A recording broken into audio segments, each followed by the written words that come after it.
So the next thing to work out is this bend here. I'm going to be doing it in a metal bender, which is quite easy. I'll have to do it hot because my metal bender won't cope with the 40 by 12 material. It's a little bit of a dark art because you have to allow for the radius. So one of the reasons why I'm doing this test piece is to check that I know that I can mark where to clamp, the clamp point, at the right point in order to get 140 mil sticking out from the back face. Now, what I would do first of all is take this 140 back from here, and then I will add 12 mil as the thickness of this bar and mark a point, and that is where I will clamp on the inside. So the best way I've found to set one of these things up is to get it in cold with the material that you're using. In this case, it's 12 mil, like we know, and get it clamped up, get this front face here, just touching, so that this is in line with the back of the piece, and this is nice and clamped up. Once you've done that, if you take it out, you know that this is where it needs to be. You can bring it to your stop. Needs to be the next one. Bring it to your stop, and you can check the squareness of the two faces and adjust as you need to.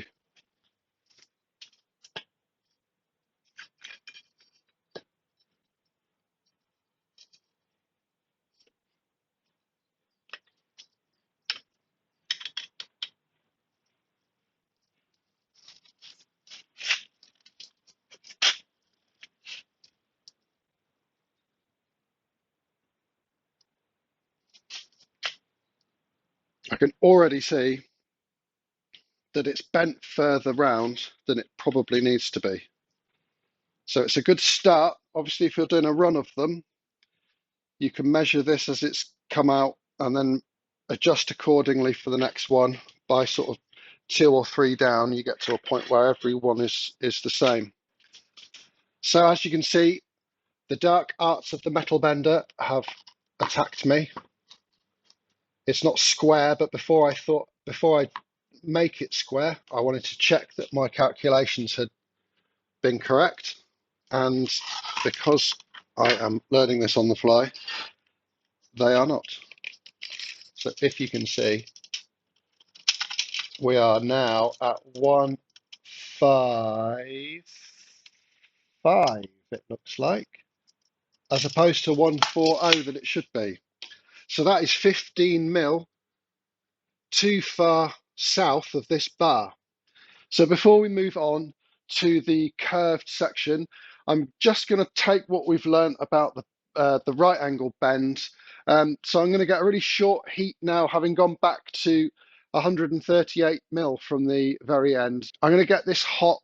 I'm going to get a really short heat using a gas torch. Now, before you say anything, this is a cutting nozzle. You don't need to tell me in the comments that it is in fact a cutting nozzle. The reason I use a cutting nozzle is because the heat I can get is incredibly short. It's only becoming a problem with a cutting nozzle if I use this lever, which adds more oxygen to the flame, which turns it from a heating flame to an oxidizing flame. But if you balance the propane and the oxygen well enough, and to get a nice tip on the end of your cutting nozzle, it functions just great as a heating nozzle and allows me to get, as I say, a really short flame, a really short heat on the bit that I want to. By all means, criticize how badly I'm obviously going to set this up.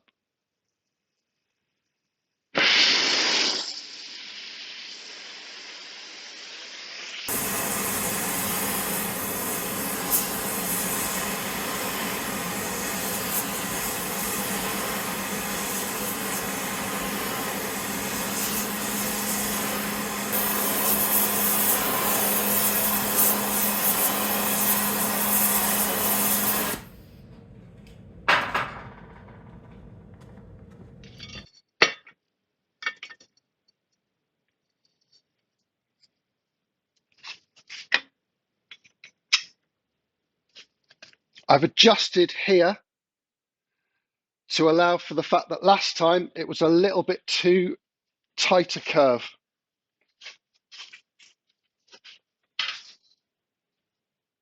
Okay, so whilst we have a nice right angle, now that I've adjusted the bender from the first one, prizes to anyone who can see what I'm about to say, which is that we are 2mm short.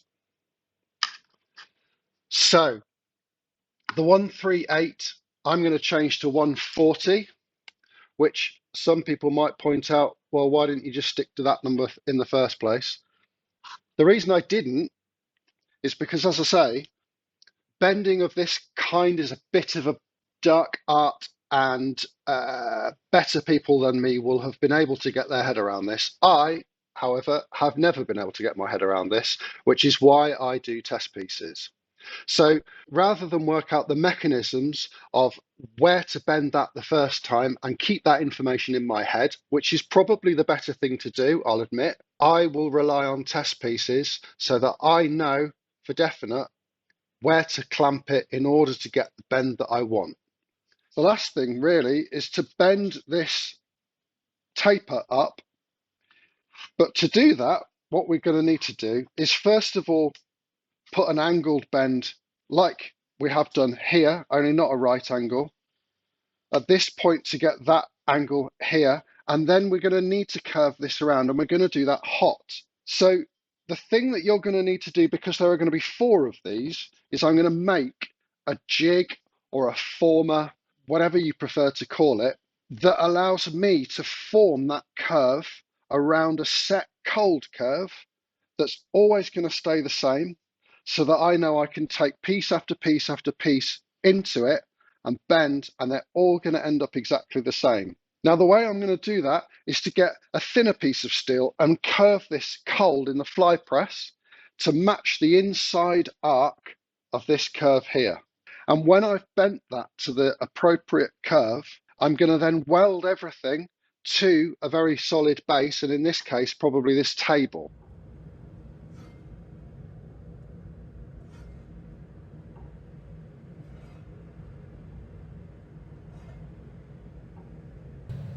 As I get closer to matching that curve, I'll put in a line which I call a datum, which is basically the start point of my curve. I'm not going to be concerned about this piece over here. Eventually this will get cut off. This allows, keeping it on at this stage allows me to keep it in the fly press to be able to bend up this section. But I've put that fixed point in so that I can refer back to the drawing. Whenever I take it to the drawing, I know exactly where that point on the drawing is going to be, so I can offer them up to the same point each time. You can then see that I've come a bit further forward and I've put some very rough lines. This is the point where I want to bend from this side down in order to complete that curve a bit more. So you can see my line here, that's my datum. I'm just fixing that to this apex of this angle here, and I want to go through and check. Now, it's important at this stage to be as accurate as possible. If you can see here, it's deviating from the line ever so slightly. So I'm just going to come in and I'm going to put a tiny little bend there, mark it on that side, which then might kick this too tight. So I might just preempt that and give myself a little point here to check. You can also see it starts to deviate away from the line here. Now it's important to be able to see whereabouts it does that, and you're spotting the point at which it starts. So what I'll tend to do is offer it up, check for spots that need fixed, and come back to the fly press, see where I get to, and then travel along this line. So start from one point and travel downwards. Pretty happy with that.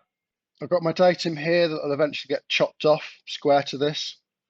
Nice and accurately following that line. No twist in the material. I'm confident that this is going to be square to the table. Don't forget this board's a bit wonky. Going all the way down to the very point. I'm going to mark that point there, and I know now that I can cut this piece here and here, and if I weld that to the table from the back face here, or something else that's solid, then I can come in with my piece of work, with that being hot, and get bends on there. Once I've put this angle in, of course, and don't forget, I want a nice long straight piece here to also weld to the table to follow the back of this line, so that I always know that I can put the same spot in each bit, come in, clamp it here, and bend this down hot. The thing that you need to worry about is transferring all of this to the table. You can obviously change this angle, but if you remember from our drawing, we worked on this center line being the datum, and that's what we're going to use when we come to transfer it to the table. We can take a very accurate measurement from this point here to that point there. We know that's a straight line, so if we draw a straight line on the table, we clamp that and we weld that, and then we measure this distance down and this distance up. As long as that's square to that line, then this will be in the same position.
So the jig is done for the curving of the leg.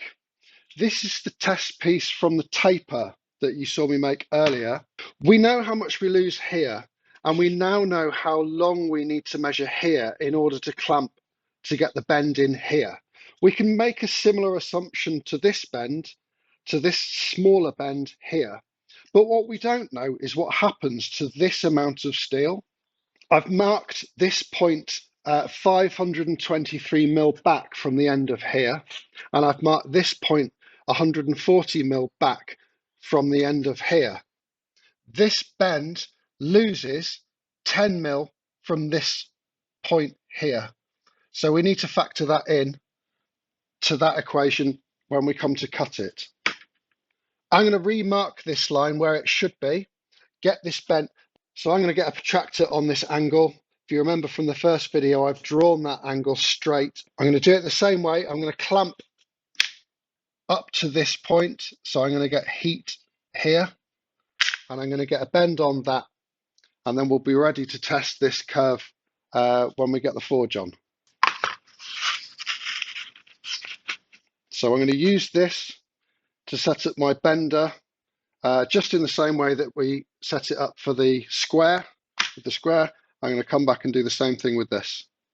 So again, I've set it up as it was, with this part being the datum for now. You'd notice we've taken the 10mm off of the 295, but even then, having done that, bending at this point is perhaps slightly too far south of this central apex. What we could probably do with is coming back slightly further, maybe even I'd say another 5mm. So what I'm going to do is instead of marking this as 285, which is where I marked that, I'm going to mark that as 280. Ow, it's hot. So that we know in the future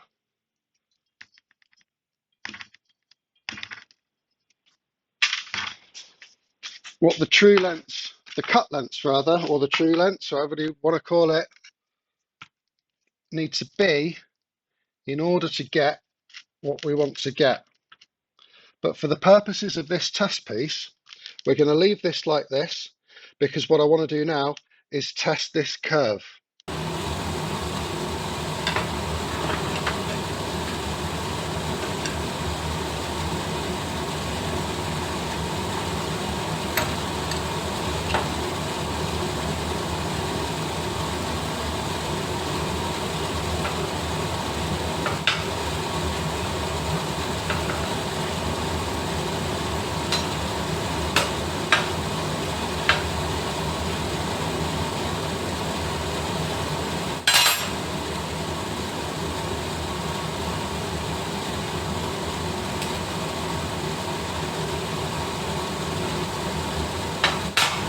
Okay, I'm going to do it in 3 heats, probably, at least 3. I wanted to get a short heat here because that's the thickest bit. I just wanted to make sure that was definitely in.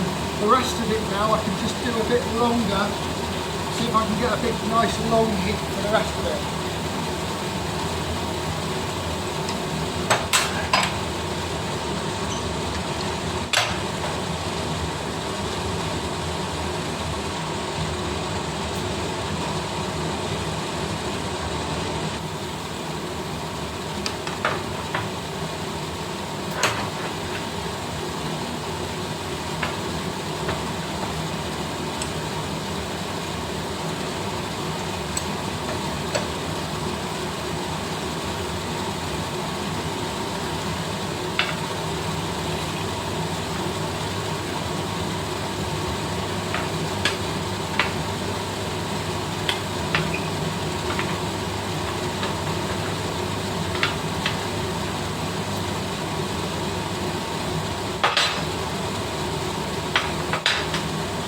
Useful bend.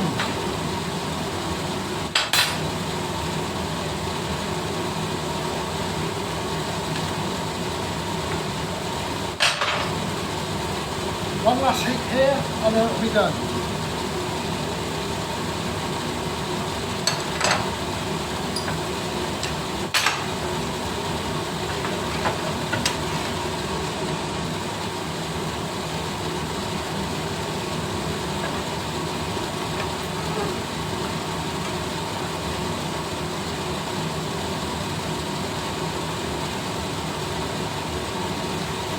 So, laying it out as it's cool enough that it's going to have shrunk to the right size, you can see that there's a nice square top and we're sitting on the right line. Everything is in the right place. I would say in hindsight, the curve at 285 was probably in the right place.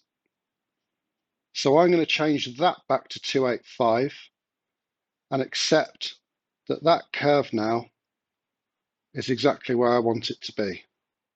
Okay, so where have we got to then? Well, we know that this test piece started out at 800mm long. It doesn't have an upset end, but we know that the upset end loses 10mm. So if we add 10mm to the 800mm to get 810mm, we would have had a test piece that is exactly the right length that it needs to be. I'll admit that the 800mm guess was a slightly educated guess, but I didn't think we'd get this close.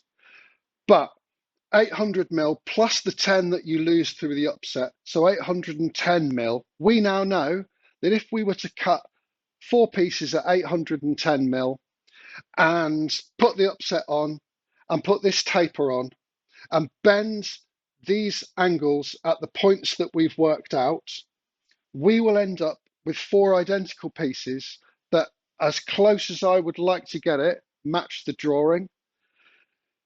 But there's one thing that we haven't yet worked out, and that's the thing in the middle, the punched hole that's going to hold the horizontal, that's going to go all the way through.